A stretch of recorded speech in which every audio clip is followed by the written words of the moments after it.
नमस्कार, आप देख रहे हैं द क्रेडिबल न्यूज। मैं हूं शालिनी। दोस्तों, ये वही देश है जहां विपक्ष अगर वोट चोरी कह दे तो उसे रोता हुआ बिलबिलाता हुआ कहा जाता है, लेकिन जब सत्ता पक्ष से जुड़े लोग वोटर लिस्ट से हजारों नाम उड़ाने के आरोपी बनते हैं, तब पूरा सिस्टम, पूरा नेशनल मीडिया अचानक से बेहद शांत हो जाता है।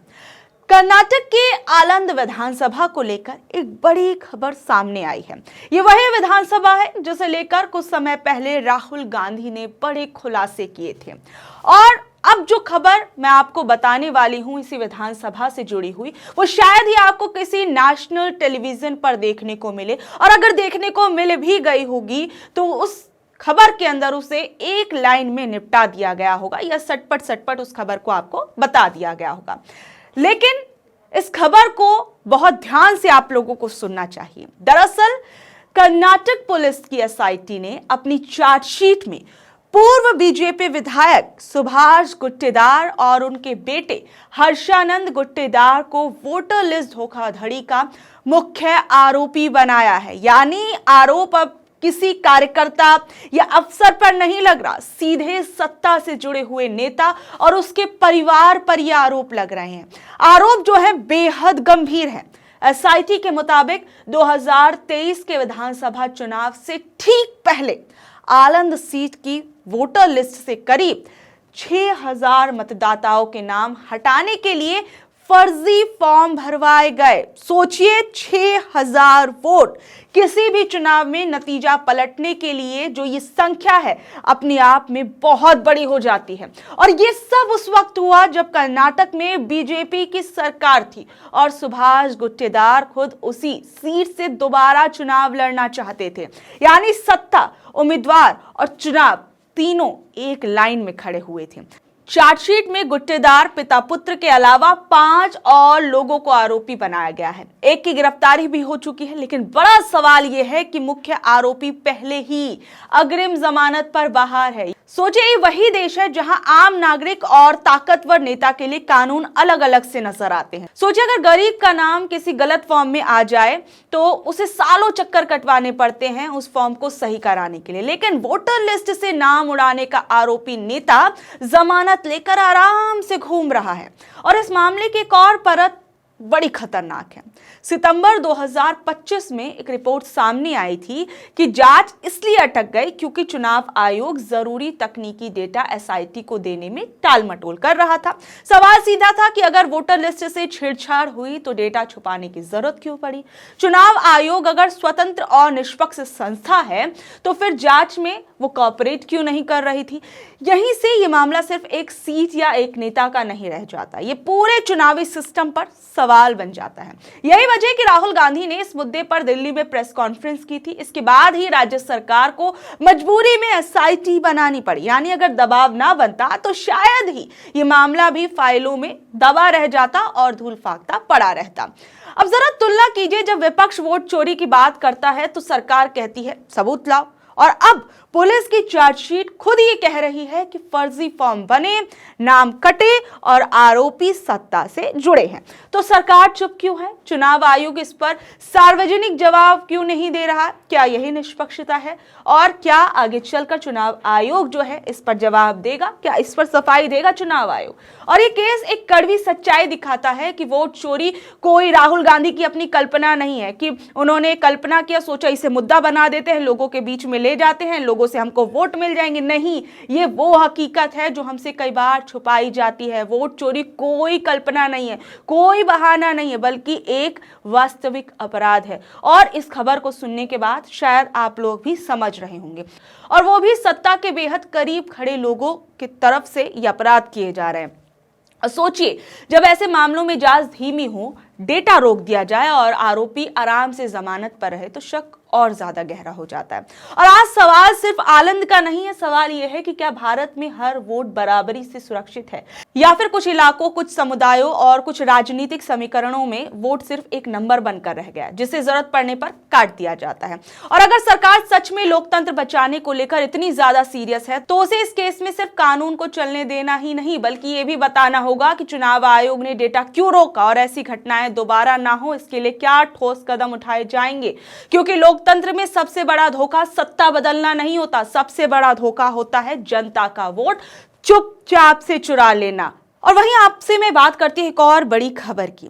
दरअसल वोट चोरी को लेकर तमाम आरोप सड़क से संसद तक लग रहे हैं। वहीं कल 14 दिसंबर को दिल्ली का रामलीला मैदान और कांग्रेस की वो रैली, जिसे पार्टी सिर्फ एक कार्यक्रम नहीं बल्कि लोकतंत्र बचाने की लड़ाई बता रही है। और इसे बताया गया है, इसका नाम जो है इस पूरी रैली का जो रामलीला मैदान में होने वाली है, उसे वोट चोर गद्दी छोड़ महारैली का नाम दिया गया है। कांग्रेस कह रही है कि ये रैली सत्ता के खिलाफ नहीं है बल्कि सिस्टम में घुस चुकी गड़बड़ियों के खिलाफ है। राहुल गांधी और मल्लिकार्जुन खड़गे खुद मंच से ये सवाल कल उठाते हुए दिखेंगे कि अगर चुनाव निष्पक्ष हैं तो बार बार वोट चोरी का आरोप क्यों लग रहा है, और अगर सब कुछ साफ है तो सरकार को डर क्यों लग रहा है। कांग्रेस कह रही है कि देश के कोने कोने से कार्यकर्ता दिल्ली पहुंचने वाले हैं और अनुमान लगाया जा रहा है कि 1 लाख से ज्यादा लोग रामलीला मैदान में जुट सकते हैं। यूपी, हरियाणा, राजस्थान, बिहार, महाराष्ट्र, हर राज्य से बसें, ट्रेनें, गाड़ियां बुक की जा चुकी हैं। सिर्फ मेरठ से ही करीब मान लीजिए 200 गाड़ियों में 3000 कार्यकर्ता भेजे जा रहे हैं। यानी ये रैली सिर्फ दिल्ली की नहीं, पूरे देश की नाराजगी को आवाज देने की कोशिश सी मालूम होती है कांग्रेस पार्टी की तरफ से। लेकिन सवाल ये है कि कांग्रेस अचानक वोट चोरी को इतना बड़ा मुद्दा क्यों बना रही है। दरअसल पिछले कुछ महीनों में एसआईआर, वोटर लिस्ट से नाम कटना, सीसीटीवी फुटेज डिलीट होना, चुनाव आयोग की निष्पक्षता पर लगातार सवाल उठ रहे हैं। राहुल गांधी संसद से लेकर प्रेस कॉन्फ्रेंस तक की बार बार कह चुके हैं कि चुनाव की जो पूरी प्रोसेस है उसमें बहुत सारी खामियां हैं। सरकार जवाब देने के बजाय या तो चर्चा से बचती है या सवाल पूछने वालों को ही देशद्रोही बता देती है। संसद के अंदर भी हमने प्रकरण देखा कि किस तरीके से राहुल गांधी ने तमाम सवाल जो थे वो चुनावी गड़बड़ियों को लेकर पूछे, और किस तरीके से जो सत्ता पक्ष के नेता थे, जिसमें अमित शाह जी भी, किस तरीके से जब वो इन तमाम चीजों की बात संसद के अंदर अपनी रख रहे थे, कैसे उनकी जुबान जो थी वो फिसलती हुई नजर आई, किस तरीके से गलत शब्दों का इस्तेमाल जो था वो अमित शाह इस संसद के अंदर करते हुए नजर आए। और बाकी जो विपक्ष है वो कह रहा है कि हम जिस तरीके से अपनी बात संसद के अंदर रखना चाहते थे वो हमने बहुत ही अच्छे तरीके से रखी है। और अब जो है वो कांग्रेस इस पूरी रैली को लेकर ये कह रही है कि ये रैली किसी एक पार्टी की नहीं है बल्कि हर उस वोटर के लिए है जिसका नाम जो है वो लिस्ट से गायब हो गया है, जिसका वोट बिना वजह काटा गया है, जिसे जवाब नहीं मिला। पार्टी कह रही है कि चुनाव आयोग अब स्वतंत्र संस्था की तरह नहीं बल्कि सत्ता के इशारे पर काम कर रहा है। यही आरोप सरकार को सबसे ज्यादा चुभ रहा है। जो जवाब है वो क्या आ रहा है कि वही पुराना जवाब कि सब कुछ नियम के मुताबिक है, चुनाव आयोग जो है वो अपना काम कर रहा है, चुनाव आयोग सरकार के अंडर में काम नहीं कर रहा है, पूरी वो एक निष्पक्ष जो है संस्था है। सोचिए अगर लेकिन सब कुछ ठीक है तो फिर जो बात हम देखते हैं कि सरकार जो है वो बहस से क्यों डरती है। राहुल गांधी ने सीधे तौर पर कहा था कि अगर आप मेरी प्रेस कॉन्फ्रेंस पर सवाल उठा रहे हैं संसद के अंदर खड़े होकर तो मैं उस पर डिबेट करने के लिए भी तैयार हूं। उन्होंने अमित शाह को सीधे तौर पर चैलेंज भी कर दिया था।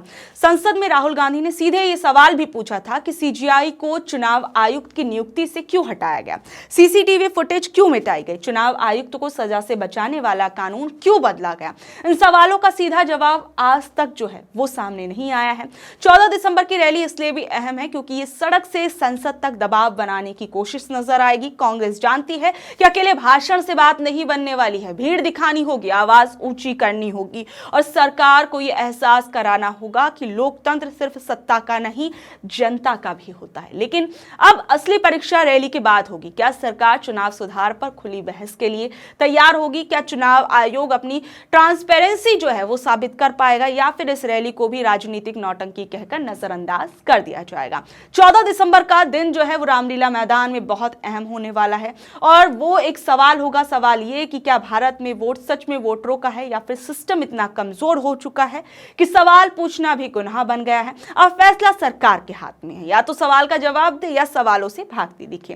अब वही एक और बड़ी खबर मैं आपको बताती हूं। कल की रैली के बारे में मैंने आपको जानकारी दी, इसके अलावा एक और बड़ी खबर है जिसमें जो कि पश्चिम बंगाल में वोटर लिस्ट के स्पेशल इंटेंसिव रिवीजन यानी एसआईआर ने लोकतंत्र पर गंभीर सवाल खड़े कर दिए। चुनाव आयोग के अपने आंकड़ों के मुताबिक सिर्फ पहले फेज में ही 58 लाख से ज्यादा वोटरों के नाम लिस्ट से हटा दिए गए हैं और ये कोई छोटी प्रशासनिक गलती नहीं बल्कि चुनावी व्यवस्था को झकझोर देने वाला मामला है।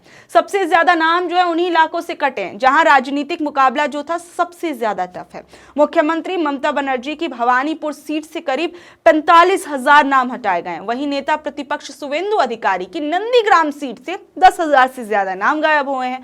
जिलों की बात करें तो साउथ 24 परगना में 8 लाख से ज्यादा वोटरों के नाम काटे गए, जो टीएमसी का मजबूत इलाका माना जाता था। कोलकाता जैसे शहरों में भी हाल चौंकाने वाला है। चौरंगी, कोलकाता पोर्ट और टॉलीगंज जैसे इलाकों से दसियों हजार वोटरों के नाम हटाए जा चुके हैं। आयोग कह रहा है कि नाम मौत, शिफ्ट होने से या डुप्लीकेट एंट्री की वजह से हटे, लेकिन सवाल यह है कि क्या ये सब एक साथ लाखों लोगों के साथ हो गया? सबसे बड़ा सवाल समानता का है। बंगाल में सख्ती हो रही है, लेकिन उत्तर प्रदेश, गुजरात, तमिलनाडु में यहाँ पर डेडलाइंस जो है वो बढ़ा दी गई। और अगर नियम एक है तो अलग अलग राज्यों के लिए अलग अलग व्यवहार क्यों अपनाया जा रहा है? चुनाव आयोग कह रहा है कि ड्राफ्ट लिस्ट 16 दिसंबर को आएगी, लेकिन जिन लाखों लोगों के नाम पहले ही कट चुके हैं उनके लिए ड्राफ्ट कितना मददगार होगा? आम मतदाता के पास सोचिए, ना तो समय है ना संसाधन कि वो अपनी नागरिकता और वोट के लिए लड़ता फिरे। आज सवाल किसी एक पार्टी का नहीं, सवाल यह है कि अगर वोटर लिस्ट से नाम चुपचाप गायब हो जाए तो चुनाव का मतलब ही क्या रह जाएगा? लोकतंत्र पर सबसे बड़ा खतरा यही है, बिना शोर किए, बिना जवाबदेही के लोगों का वोट छीन लेना। ये अपने आप में खबरें जो हैं बेहद अहम है, जो मैंने आपको एक के बाद एक बताई। इन तमाम खबरों को आप लोग कैसे नापते तौलते, इन तमाम चीजों को नीचे दिए कमेंट बॉक्स में जरूर बताइएगा।